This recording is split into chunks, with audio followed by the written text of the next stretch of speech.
Terima kasih Anda masih menyaksikan Good Talk dan kita mau bahas nih ada beberapa artikel nih Pak. Kita langsung bahas yang pertama, itu ada artikel dari cnnindonesia.com. Judulnya Kedaluarsa 2022, perkara Munir didesak jadi kasus HAM berat. Nah, ini kan kasus Munir ini kan masih menjadi panjang ya Pak ya, dari Iya, betul. presiden yang sebelumnya udah dari 2 periode sampai sekarang pun masih belum selesai diusut gitu.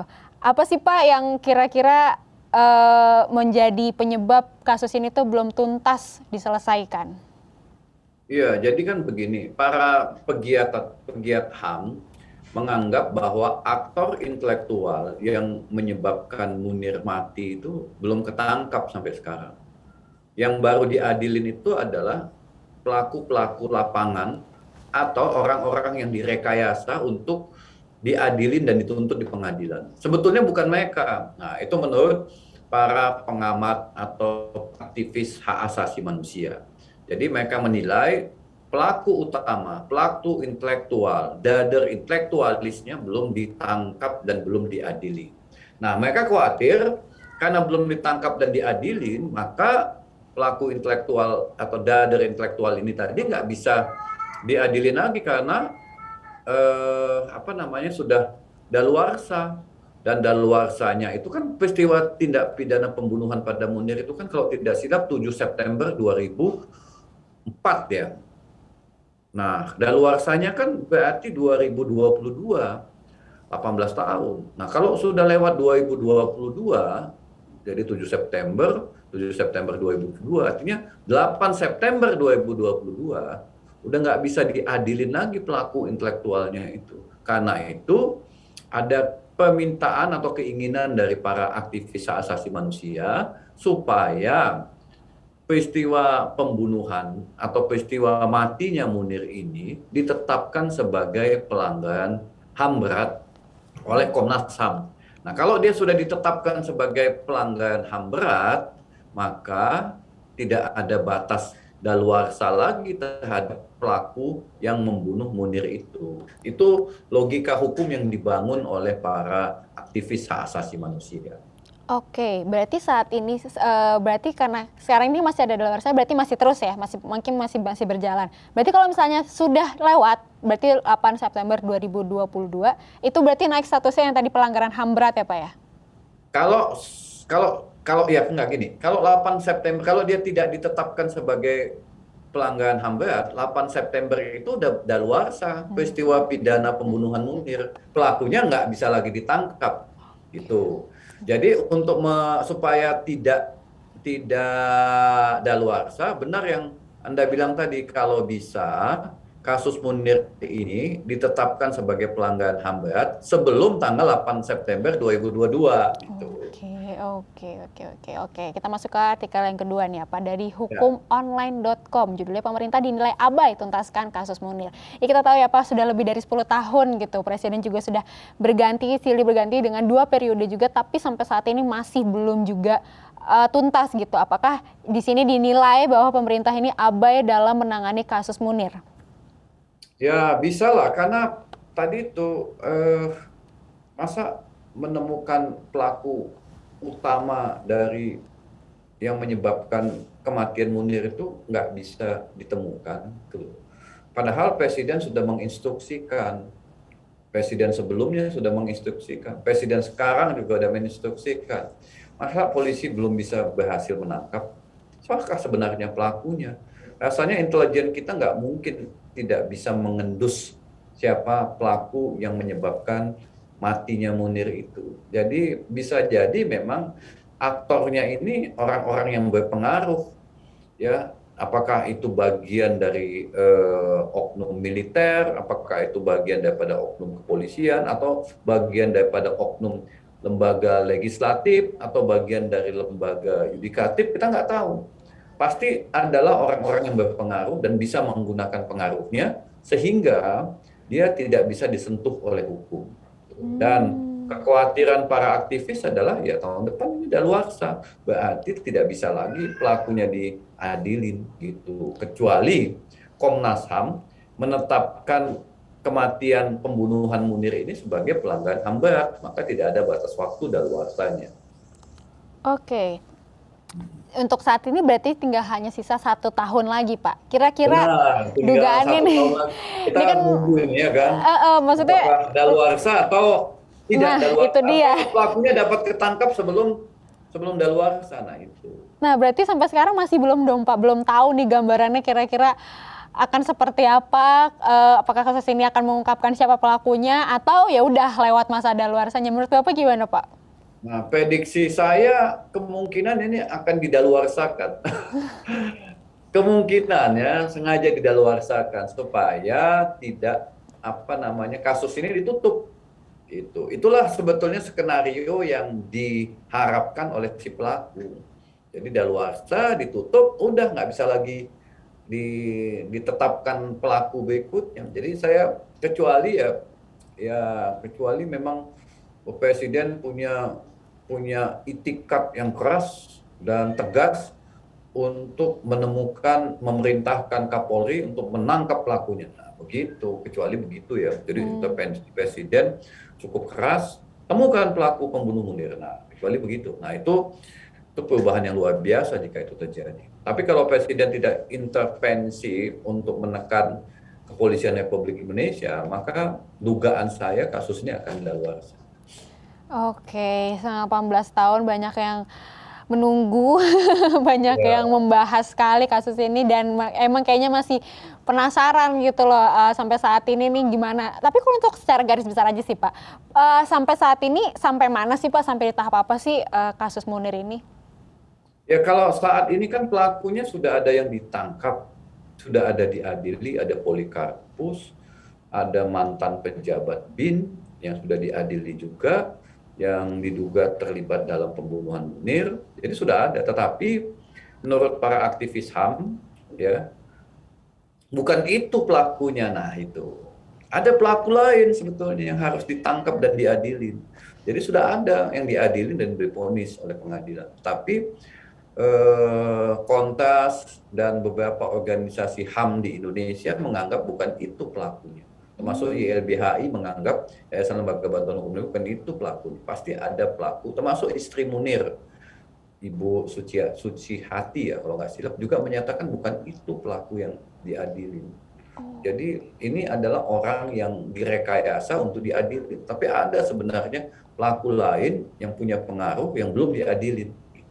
Oke, nah kalau misalnya kasus Munir ini kan bisa dibilang ya menurut para aktivis HAM bisa dibilang naik statusnya jadi pelanggaran HAM berat. Ini bisa nggak untuk masuk syarat kategori untuk kita masuk pindah ke tindak pidana internasional, Pak?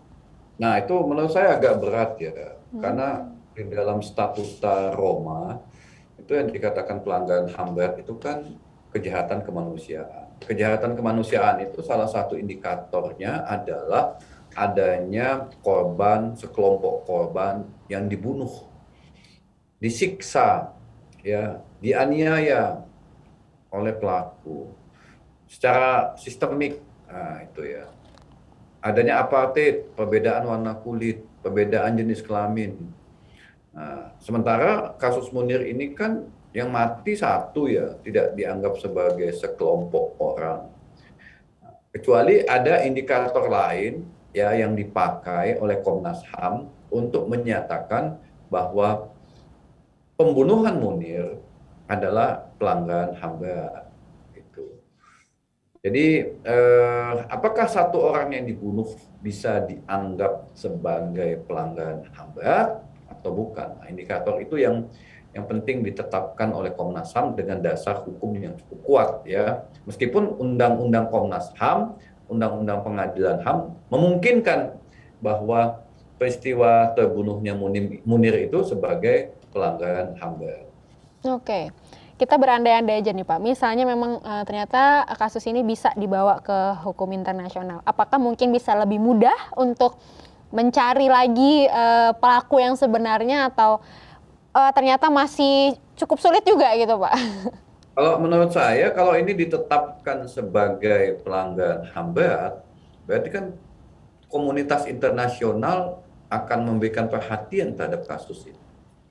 karena komunitas internasional memberikan perhatian terhadap kasus ini, bisa jadi ya kasus ini lebih cepat terungkap. Karena kan kita nggak mungkin nama kita buruk ya, penegak hukum kita buruk di mata internasional, komunitas internasional. Jadi memang strategi untuk menyatakan ini sebagai pelanggaran HAM berat sehingga tidak ada batas waktu daluarsa, maka peristiwa matinya atau terbunuhnya Munir ini menurut pandangan saya bisa lebih cepat terungkap tabir hitam, tabir gelapnya ini gitu. Tapi balik lagi ya Pak, apakah bisa masuknya itu ya mungkin agak sulit ya untuk memenuhi syarat-syarat untuk bisa pindah. Agak sulit dan banyak kepentingan yang akan bermain di situ. Oke. Nah, jika memang kita bicara nih, kalau misalnya tahun depan akhirnya lewat nih dari daluarsanya, apakah ini akan menjadi citra yang buruk bagi penegak hukum dan HAM di Indonesia? Efeknya apa nih Pak kalau akhirnya kasus ini nyampe ke daluarsanya?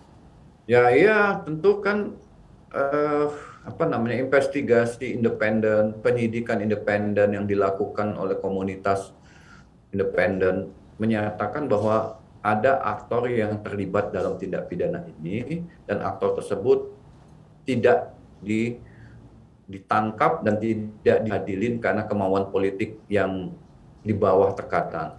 Karena itu wajah pemerintah Indonesia jadi buruk sebetulnya. Kalau misalnya kasus ini sempat daluarsa. Karena kan Munir itu kan tokoh HAM internasional. Jadi dia bukan tokoh HAM kaleng-kaleng ya. Tapi tokoh HAM internasional yang menjadi perhatian dan meninggalnya juga tidak di Indonesia kan. Dia meninggalnya di atas pesawat Garuda Indonesia dan ditetapkan oleh kedokteran forensik di Belanda ya, di Amsterdam atau Leiden itu, bahwa dia dibunuh dengan racun yang namanya arsenik gitu. Jadi memang ada pihak-pihak yang membunuh dia secara berencana dengan memasukkan arsenik, apakah itu di dalam minuman atau di dalam makanannya ketika dia melakukan penerbangan ingin melanjutkan studi S3-nya di Belanda. Oke, berarti menjadi perhatian dunia juga ya Pak ya kalau misalnya ini akan ditutup. Dan ini kalau misalnya akhirnya kasus ini misalnya kita bicara kemungkinannya yang paling bukan yang paling ini sih, tapi kemungkinannya lah gitu. Akhirnya ditutup gitu karena daluarsanya sudah mencapai. Kira-kira kedepannya akan ada banyak kasus seperti ini nggak sih Pak gitu? Apalagi dengan adanya banyak kasus pidana yang daluarsa gitu. Iya, ini menjadi presiden buruk ya bagi pengadilan Indonesia. Pelaku akan sengaja mendaluarsakan perbuatannya ya. Dan penyidik juga tidak melakukan langkah-langkah yang serius dalam mengungkap sebuah peristiwa yang sudah direncanakan oleh pelaku untuk daluarsa, sehingga ini akan dimainkan terus. Jadi ketika ada perbuatan pidana serius lalu dia menghilang supaya daluarsa, atau dia menyuap petugas supaya tidak dilakukan penyidikan sehingga daluarsa. Nah, begini kan jadi presiden buruk dalam sistem penegakan hukum di Indonesia jika kasus ini dibiarkan daluarsa.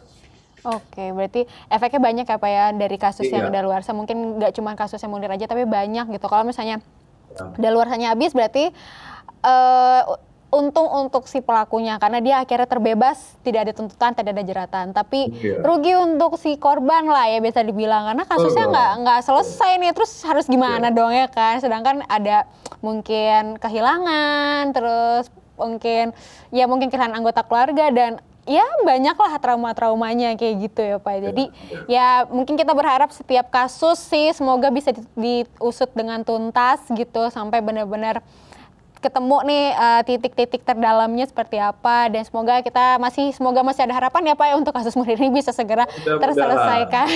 Meskipun waktu 1 tahun nih kita masih belum tahu dan belum tahu juga nanti ke depannya seperti apa. Saya ucapin terima kasih untuk Pak Sofyan atas waktunya ya Pak. Pak Sofyan juga dengar-dengar nih punya channel YouTube nih Pak. Boleh Pak mungkin di promo, mungkin di subscribe isinya untuk bisa sharing-sharing apa Pak, boleh sekalian nih Pak, boleh promo Pak.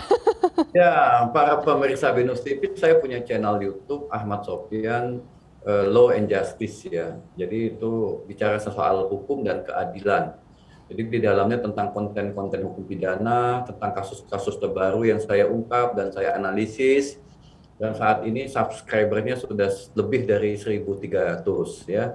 Dan ini sebetulnya saya buat dalam rangka literasi digital untuk mahasiswa-mahasiswa yang kesulitan belajar ketika pandemi. Tetapi ternyata belakangan saya juga mengulas beberapa kasus atas permintaan para netizen yang ingin kasus tertentu diulas di dalam secara sederhana, tidak terlalu jelimet, sehingga Anda juga bisa memahaminya dan bisa juga berkonsultasi di channel YouTube saya tuh. Ada banyak kasus yang mereka punya, kemudian berkonsultasi pada saya dan insya Allah saya akan memberikan jawaban walaupun mungkin belum tentu memuaskan para netizen yang ingin menanyakan tentang aspek-aspek hukum yang dialaminya atau yang dialami oleh kerabatnya atau keluarganya. Jadi jangan Oke. lupa subscribe, like, and share. Oke, buat teman-teman nih yang mungkin penasaran nih, tertarik soal hukum ya, bisa juga tadi cek di YouTube-nya Bapak Ahmad Sofyan karena mengulas banyak beberapa kasus dan juga memberikan pengetahuan-pengetahuan tentang hukum. Thank you Pak, sekali lagi Pak. Baik, Semoga terima kasih. semoga sukses buat Bapak dan juga Ya. sehat-sehat selalu. Dan teman-teman dan Smart Viewers, itulah tadi perbincangan saya bersama Bapak Ahmad Sofyan dan hari kata saya Firna Anindita pamit undur diri. Terima kasih dan sampai jumpa.